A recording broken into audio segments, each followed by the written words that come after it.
Your species don't have a self-preservation instinct. That's why. Naralak uttered with exasperation at the human. What are you talking about? And what does it have to do with the NU? Pedro replied. Of course, a human will not jump out of a cliff or eat a radioactive isotope. Willingly? Well, at least not most of you. But no other interstellar species, even the most bellicose ones, will just accept death the way humans do. The higher the risks, the better the reward. That's how we roll. It's not about risk. It's about certain doom. When the Elysian Diplomatic Corps first found Earth, we had our most tense first contact situation yet. Naralal paused expectantly, hoping for the human to swallow his bait. "Why, my Elysian pal? You forgot your lunchboxes that time?" retorted the human almost angrily. "They were truly worried that you humans would just start ramming your ships into theirs."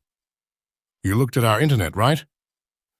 "The content of your internet is no more disturbing than most species to us. Your history, on the other hand, yes, I guess there's some dark patches there." Pedro dropped most of the mock in his tone. "Of course we all have, but the IDC was mostly worried with the several accounts of life-ending attacks perpetrated by healthy and fit humans throughout your history." "You mean terrorism? It's been a while, man." "No, I mean as a whole. Your history is filled with instances of otherwise healthy individuals accepting and embracing death. Ship ramming, self-immolation, terrorism, kamikaze attacks, asteroid riding, propulsor ramming. I doubt that we are the only ones who had that idea. Taking your enemy with you is about as obvious a tactic as ambushes or overwhelming numbers. Don't give me that shit. You don't follow. Plenty of militaries will have a last resort attack. There's no self-preservation when death is unavoidable. Your species, on the other hand, is the only one that came up with FTL while having a story filled with the logic-defying impulses to self-terminate on a whim to hurt the opponent. So, the FTL consortium is comprised entirely of non-violent peoples. No terrorism ever occurred in their worlds? No atrocities? You just sit around the fire smoking weed and chanting kumbaya? Some are non-violent. Some species are fond of their atrocities. The main issue here is finding a species with individuals willing to essentially self-terminate so promptly and that has had enough of a motivation to take to the stars. So what?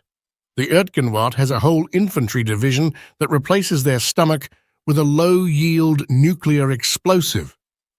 The Ertgenwart were uplifted by the Elysian government to serve as infantry vanguard, you know that, thus proving they would be incapable of reaching space by themselves. Yes, I mean, have you ever met an Ertgenwarti that had any resemblance of scientific curiosity? Wanderlust? Anything of the kind? Okay. That was just a bad example. And still, what does it all have to do with developing FTL? Do you guys really think any species like ours just blow themselves up before going to space? Almost all, obviously. I mean, even the way you made FTL furthers my point. Look, Narura, my dude. Now you are shitting on our technology. Did you know the zip drive is the fastest first original iteration for an FTL engine a species has ever come up with to ever grace the whole consortium? Yes, and also the ships just disappeared 2.5% when you used it.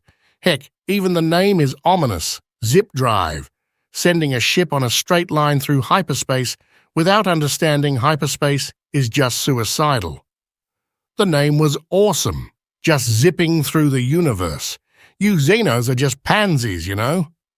Still, you haven't answered my question, why do you think other species invented FTL? It's only natural to want to travel the universe. Besides, travel the universe. How human of you. Do you know why most species develop FTL in the time frame they do? What do you mean, in the time frame they do? I mean, humans are especially slow at developing spacefaring technology. Don't make that face. Your species is very adept at doing science inside a planet's atmosphere. But for anything outer space, you are the backmarkers of the consortium in terms of tech. Right. So we are just slow apes that would rather blow ourselves up than travel the universe. Let me give you an example. Take the Encelesium. Once they learned about the nature of the cosmos, it took them only 500 years to first contact. Granted, the little furry things really seem more comfortable in space than on their own planet. But that's them. Their fight or flight instinct is just flight. Sure, they are an exception, but humans are too, just the opposite. The median time from understanding the nature of the cosmos and first contact with the FTL consortium is around the 1,000 years delta. Humans took 6.000 years to do that. Okay, but we've only been at it for the past 1,000 years or so, after the asteroid thing. From my perspective, you just made up some wild theory and now took it as a chance to piss on my species as a whole. Look, it's not personal. Xenosociology shows that the main reason most species we've found so far leave planets and their star systems is self-preservation. It's something taught to everyone in xeno relationships. Huh? That again? It still makes no sense. I mean, even after everything we discussed, you still don't get it? Enlighten me. It all has to do with a species understanding the true nature of the cosmos.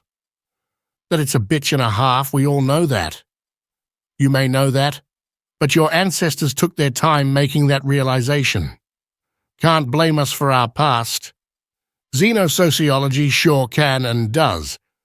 It's postulated that the chance of a species becoming interstellar depends directly on the time distance between having that knowledge available and having developed FTL capabilities. How so? That seems to be a very arbitrary measure. Once a species learns that the universe is a bitch and a half, like you say, they understand the constant chance for their extinction. This is the main driver behind leaving their planet's gravity wheel and eventually creating FTL to leave their star. That's it? They are afraid? It's a feeling more akin to dread, deeply entrenched existential dread. Most species in the FTL consortium have this somewhat instinctively, for lack of a better term. They have this understanding of their cosmical insignificance as a whole. It's only a question of when and not if they will be in the receiving end of an extinction-level event. Well, we knew that too. And what did you do with that knowledge? We did move that asteroid heading towards Earth like 2,000 years ago. That only took most 3,000 years of development and a generation of thrusting it with MAM nukes. If anything, that asteroid was the only reason you reached FTL. The killer asteroid, who gave birth to dozens of doomsday cults and helped some totalitarian states rise, gave us FTL? It focused your efforts, kept you from using the most destructive weapons you had available on each other for a while, and forced your people to finally unite and explore your star's potential. I'll give you that. Most, if the advances we made, were during the last 1,000 years. If we had what we have now, that asteroid would be little more than a nuisance.